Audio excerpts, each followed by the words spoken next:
আলাইকুম। আমরা গত বছরের আলোকে সার্কুলারটা একটু দেখব। এইবার জাস্ট একটা বিষয় পরিবর্তন হবে, সেটা হলো জিপিএটা হয় গত বছর যারা ফার্স্ট টাইমার ছিল তাদের জিপিটা কিছু কমিয়ে নিয়ে আসা হয়েছিল, ওইটা যদি রাখে, ওইটার সাথে এটা যদি একবারে ইয়ে করে আর কি সিঙ্ক করে, তাহলে তো হয়ে গেল। না হলে গতবার যারা পরীক্ষা দিতে পারছিল না তারা ওই জিপিএতে পরীক্ষা দিতে পারবা। আর এইবার যারা এইচএসসি পরীক্ষা দিচ্ছে তাদের রেজাল্ট যদি তুলনামূলকভাবে ভালো হয়, তাহলে কন্ডিশন হয়তো কমাবে না, কমাবে না, তাদের জন্য বেশি থাকবে, তোমাদের জন্য কম থাকবে, যারা সেকেন্ড টাইমার আর কি। বিশেষ করে এটা নির্ভর করতেছে রেজাল্টের উপর এটা ডিপেন্ড করতেছে। ওকে, তাহলে এখানে কারা কারা পরীক্ষা দিতে পারবে, কারা কারা পারবে না, এটা আমরা একটু দেখাই। এটা গত বছরের জন্য ছিল, তাহলে এই বছরের জন্য কি হবে, এই বছরের জন্য আমরা এটা একটু দেখবো।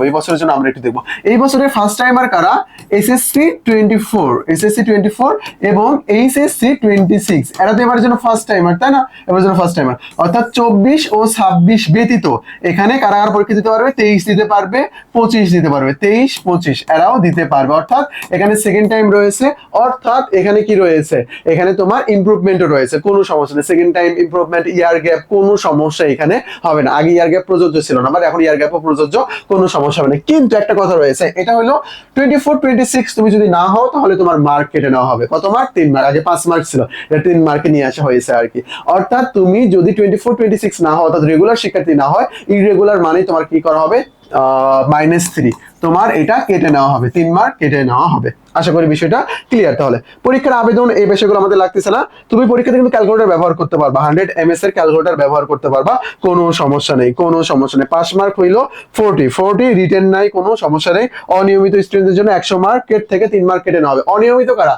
অনিয়মিত হইলো যারা 24-26 না, গত বছর জিপি এর উপর কোনো মার্কই রাখা হয়েছিল না, টোটাল 100 এর মধ্যে কি করা হয়েছিল, মেরিট দেওয়া হয়েছিল। তো এইবার রাখবে কিনা আমরা কেউই জানি না, আশা করি তারা এবারও রাখবে না। ওকে, চট্টগ্রাম বিশ্ববিদ্যালয়ে কোন কোন ইউনিট রয়েছে? এ, D, D one, B one, B2, C, তারপরে বি। ভাই এরকম উলট পালট কেন? পরীক্ষার ডেট অনুযায়ী, বুঝতে পেরেছো? তার মধ্যে এ শুধু সায়েন্সের জন্য, বাকি যেগুলো রয়েছে এখানে সবাই পরীক্ষা দিতে পারবে। মানবিক বিভাগ পরিবর্তন, সবাই এখানে পরীক্ষা দিতে পারবে, কোনো সমস্যা নেই। সায়েন্সেরা সবাই সবগুলোতে পরীক্ষা দিতে পারবে, আশা করি বিষয়টা বুঝতে পেরেছো। ওকে, আমাদের 24 স্পেশাল, রাবি স্পেশাল ফাউন্ডেশন কোর্স রয়েছে, তোমরা চাইলে দেখতে পারো। আমরা কিন্তু একটা গ্লান্স দেখলাম আর কি, যারা যারা পরীক্ষা দিতে পারবে এই বিষয়টা আর কি, এই বিষয়টা আমরা দেখলাম।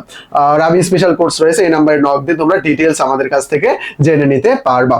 এই যে আমাদের জিকে আলটিমেট সাজেশন বই রয়েছে, চাইলে তুমি রকমের থেকে বইটা নিতে পারবা, অথবা আমাদের কাছে নক দিয়েও তুমি বইটা নিয়ে নিতে পারবা। আশা করি বিষয়টা ক্লিয়ার। এখানে এটা আমাদের Telegram number, WhatsApp number, admission related যে কোনো ধরনের প্রবলেম আমাদেরকে নক দেবো, আমরা সেটা সলভ করে দেবো। তাহলে চট্টগ্রাম বিশ্ববিদ্যালয়ের ইউনিট রয়েছে কয়টা?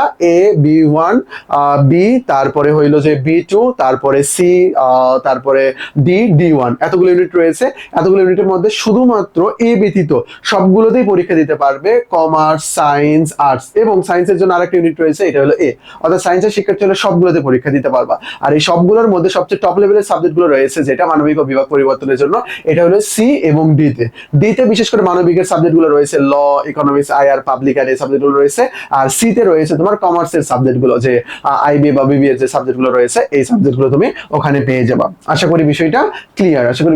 আর জিপিএ কন্ডিশন এবার পরিবর্তন হইতে পারে, এবার পরিবর্তন হওয়ার পসিবিলিটি অনেক পরিমাণ বেশি রয়েছে। আশা করি বিষয়টা ক্লিয়ার। আর পরীক্ষা দিতে পারবে কারা কারা?